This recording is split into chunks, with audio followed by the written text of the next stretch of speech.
Ha salido a la tribuna con su espejito, ¿verdad? Cuando me ha llamado traidor. Pero ¿cómo se atreve Pedro Navaja, que da incluso miedo a Víctor de Aldama, que hoy estaba en la radio diciendo que temía por su vida y le señalaba a usted, a llamarme traidor a mí? ¿Cómo se atreve un presidente corrupto y tirano que ha entregado los intereses de España a todos los enemigos del Estado y de la nación, que ha pactado con Bildu, con Junts, con Esquerra Republicana de Cataluña y que se ha convertido en lacayo de Marruecos, a llamar traidor a nadie en esta Cámara?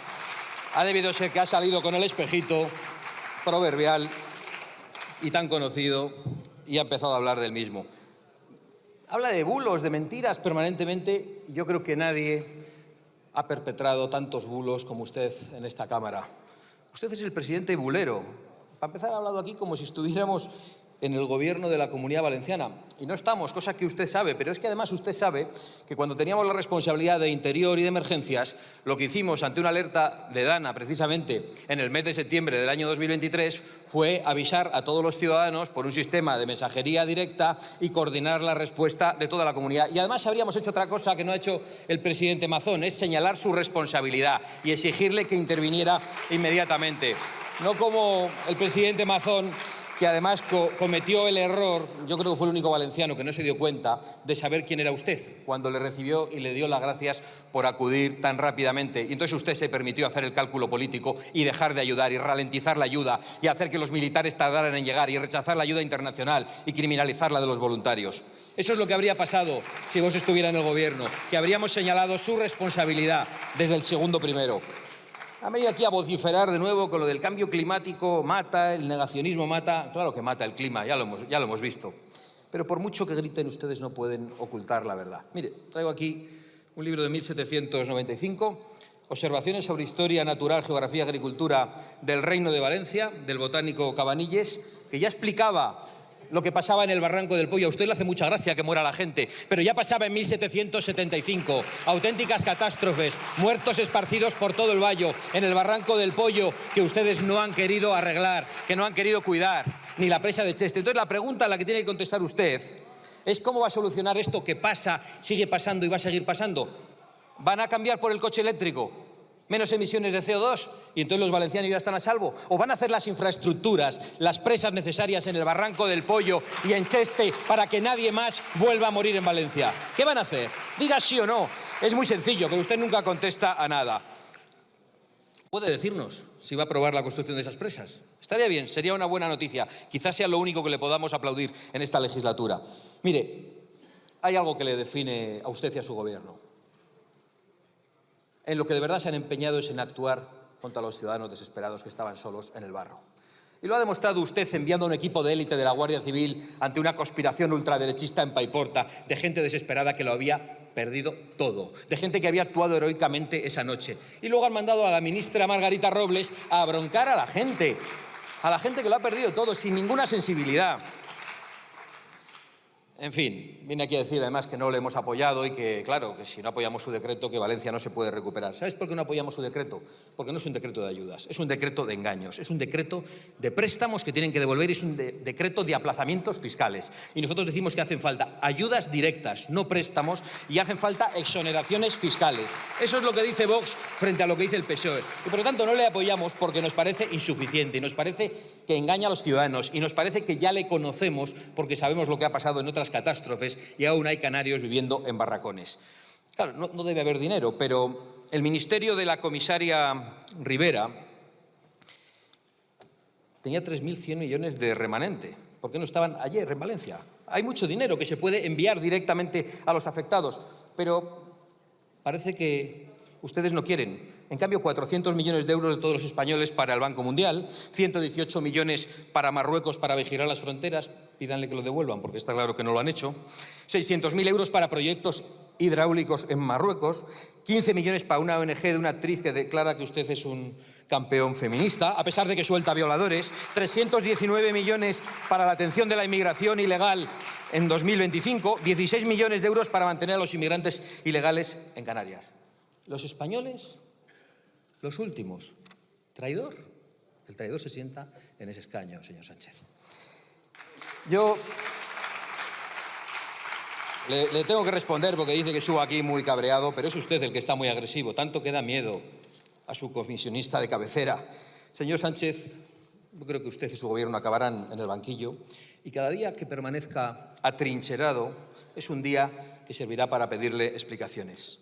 Váyase y ocúpese de su defensa, que creo que la lleva bastante mal, y ahorre a los españoles asistir al espectáculo lamentable de su caída una vez que todo su entorno está imputado. Su familia, su número 2 y su gobierno. Ahórrenos ese espectáculo. Muchas gracias.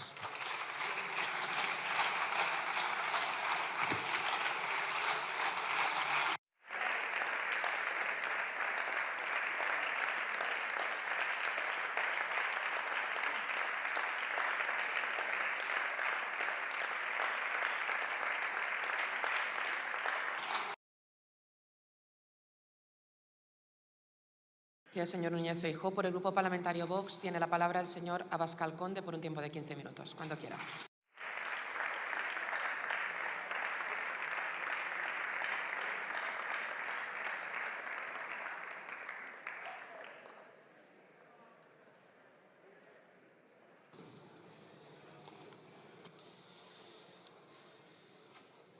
Muchas gracias.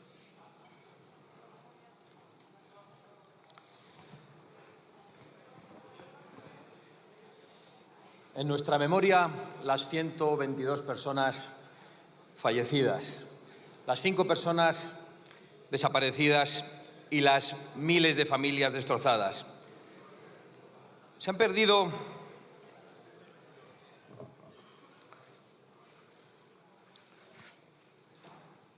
muchas personas, lo han perdido todo.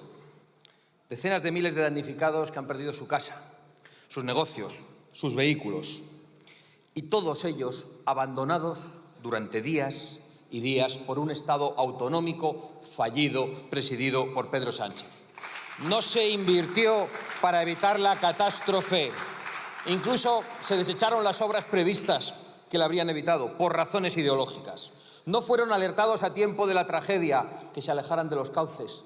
Si la riada se llevó los pueblos y la gente no estaba segura ni en sus domicilios. Y no fueron alertados a tiempo por incompetencia. No fueron ayudados durante días y días por cálculo político, es decir, por maldad. Pero aparece aquí el presidente del Gobierno en la tribuna, que él cree que lo aguanta todo, y vuelve a inundarnos esta vez con un torrente de datos para eludir sus responsabilidades, que no tienen nada que ver con la Valencia real, no tiene nada que ver con lo que pasó esos días, no tiene nada que ver con lo que han contado las personas que padecieron esa tragedia. Hemos escuchado a algunas personas conocidas que vivían en Paiporta relatarlo con precisión. Se quedaron solos, anegados, sin luz, sin agua. Llegó la noche, no pudieron dormir, amanecieron con el miedo, pero pensando que alguien iba a llegar, y allí no había nadie. Se quedaron solos a merced de los saqueos, en la oscuridad, sin agua. Y volvió a anochecer y volvió a amanecer, y como han relatado, allí no había nadie. Allí no apareció nadie, ni un bombero, ni un policía, ni un militar, durante días y días y días que se hicieron eternos, y en algunos casos, en algunos pueblos y en algunos barrios, durante muchísimos días, como han podido relatar los voluntarios que llegaron allí, y no había llegado ninguna ayuda institucional. Y aún se atreve a decir que los españoles deberían salir a los balcones a aplaudir al Estado a las 8 de la tarde. Es decir, aplaudirle a él. Si necesita aplausos, que los pida. Pero que los pida en Paiporta, en Benetúser, en Alfafar, en Massanassa, en Catarroja, en Sedaví, en Torrent, en Chiva, en Aldaya, en Algemesí, en Utiel y en tantos otros pueblos. Que pida aplausos para su crimen. O que se vaya otra vez a la India, que allí le aplauden porque no le conocen. Y de paso, que se quede allí. Señorías, Pedro Sánchez no dirige un gobierno. Pedro Sánchez dirige una macrorred de corrupción. Una macrorred de corrupción política, económica y moral. Y desde hace tiempo hace uso de todas las instituciones del Estado, sin ningún tipo de límite, para eludir la acción de la justicia. En eso está verdaderamente ocupado. Pero esto ya lo sabíamos. Lo que no sabíamos era el grado de crueldad y de sadismo del que era capaz. Y solo los tiranos muy crueles y muy sádicos son capaces de perseguir con policías y fiscales a sus propias víctimas, a gente que lo ha perdido todo, a gente abandonada en el barro y en la oscuridad durante días, a gente que ha estado rescatando a sus vecinos, a veces ya cadáveres, a gente que se comportó de manera heroica. A esa gente, solo porque no soportaron la chulería de Sánchez al pasearse por allí, les han mandado detener y perseguir como a criminales. Pero por Dios, si la primera orden personalísima de envío de policías que dio Pedro Sánchez fue para enviar policías a detener a la gente. ¿Qué crueldad es necesaria para eso? ¿Cómo es posible llegar a ese extremo? Pues es posible porque Pedro Sánchez está profundamente enamorado. Como él decía, pero está profundamente enamorado de sí mismo, enamorado de su persona, hasta límites enfermizos que se atreve a exigir aplausos a sus propias víctimas. Y sin duda esa pasión le da una fuerza considerable para resistir. Pero créanme, ese amor desmedido por uno mismo solo lleva al desengaño y, en última instancia, a lo único a lo que él teme, el ridículo. Desde luego, yo puedo anunciar que cuando dependa de Vox, todas las víctimas de Sánchez, que ahora son perseguidas y detenidas, serán resarcidas e indultadas si es necesario. Porque más allá del Gobierno y más allá del Estado, incluso por encima de él, está España y están los españoles. Y primero de todo los españoles que más sufren. Y los españoles que más sufren están en Valencia. Y esos españoles que arrojaron barro, en realidad solo le estaban devolviendo el lodo en el que lleva años sumergiendo a esta nación. El lodo Pedro Sánchez, el lodo asesino de Valencia. Es su propio lodo. Y voy a explicar por qué. Primero, porque este hombre, locamente enamorado de su propia persona, corrompió este Parlamento y al propio Gobierno para hacerse investir presidente a cualquier precio. Y al hacerlo debilitó al Estado español. Y al hacerlo dejó al Estado a merced de todos sus enemigos, de los que pretenden resquebrajarlo y dinamitarlo. Y lo dejó también en manos de fanáticos extremistas de todo tipo. Los fanáticos del género, que han puesto en la calle a 1000 violadores, los fanáticos de la inmigración masiva, que han destruido nuestra seguridad, nuestra identidad en nuestros servicios públicos, los fanáticos de los impuestos abusivos y confiscatorios, que han destruido las clases medias y han acabado con miles y miles de pequeñas y medianas empresas y de autónomos, y los fanáticos de la memoria histórica, que han acabado con la libertad y con la verdad y que han desenterrado muertos para desenterrar odios. Y, por supuesto, con los que hoy nos ocupan, los fanáticos del clima, que además de arruinar nuestra industria y nuestro campo, además de impedir nuestra soberanía energética, han acabado asesinando a centenares de compatriotas, porque se negaron a la limpieza de los cauces permanentemente impidiéndoselo a los ayuntamientos, porque comenzaron el derribo de pequeños azudes, porque según ellos los ríos tienen que correr libremente, sin obstáculo, desde su nacimiento hasta el mar. Y luego los ríos pasan por encima de las personas y pasa lo que pasa.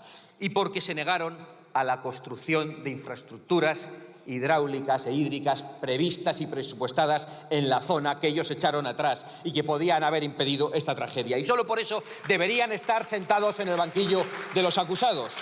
Pero Pedro Sánchez fue incluso más allá. Hace ya meses que el pozo de corrupción económica de su gobierno y de su familia se desborda. Su mujer, su hermano, sus íntimos colaboradores, su gobierno, su partido, su comisionista de confianza. Y cuando las riadas de los fanáticos ecologistas arrasaron parte de Valencia y de Albacete, Sánchez aún tuvo la miseria moral de utilizarlo para taparse. Y por eso es su lodo, porque Pedro Sánchez hizo un cálculo político.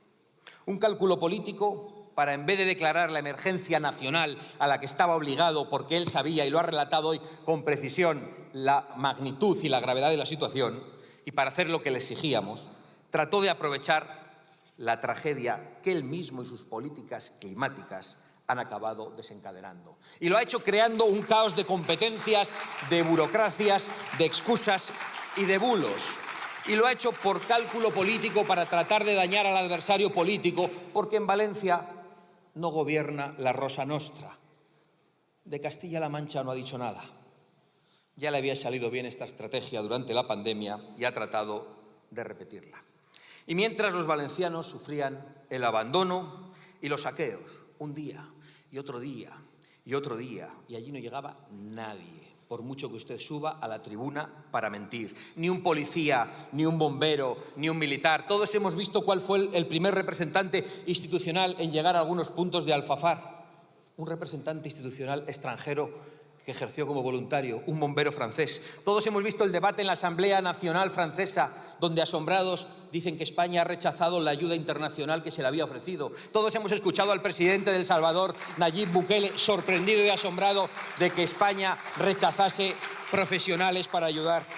Negó la ayuda militar inmediata por puro cálculo político. Rechazó la ayuda internacional y criminalizó a los voluntarios diciendo que entorpecían, que ya no eran necesarios cuando en algunos sitios aún no había llegado nadie. Y para criminalizarlos utilizó a las ONGs subvencionadas que fueron a sacarse la foto y que le hicieron el caldo gordo. Y mientras Sánchez volvía de la India, donde coincidió con Delcy Rodríguez y donde sí le aplaudían porque no le conocen como en Paiporta, volvía a irse a la cumbre de no se sabe dónde, pero sí sabemos con quién, con los fanáticos del clima. Y mientras solo los valencianos y los españoles, solidarios, voluntarios, corrieron en ayuda de sus compatriotas anegados en el lodo de Sánchez.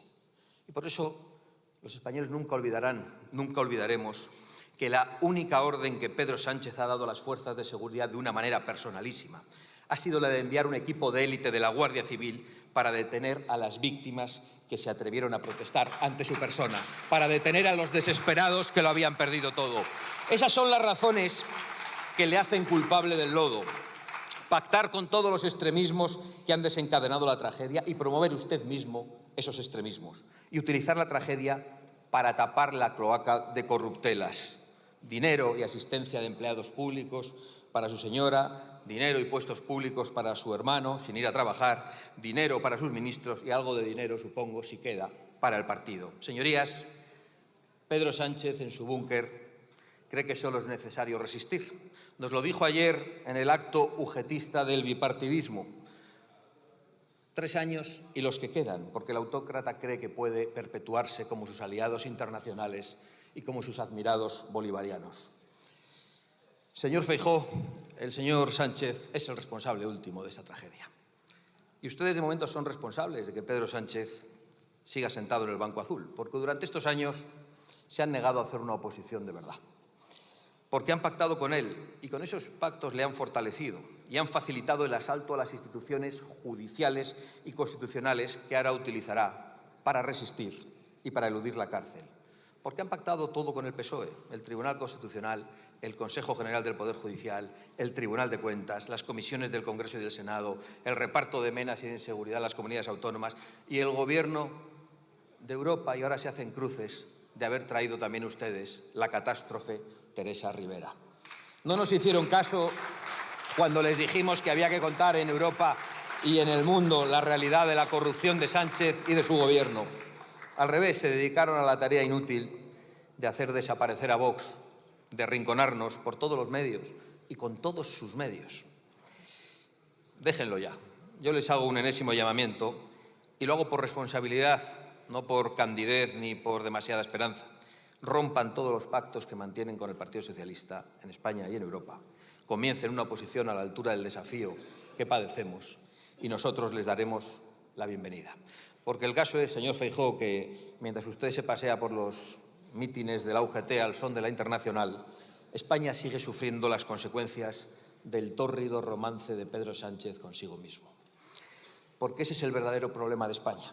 El presidente del Gobierno está en un búnker de corrupción, mirándose al espejo para ver cómo elude la cárcel para él y para los suyos. Y mientras él se mira al espejo y manda quitar y poner policías, jueces y fiscales, los españoles tienen inseguridad en los barrios.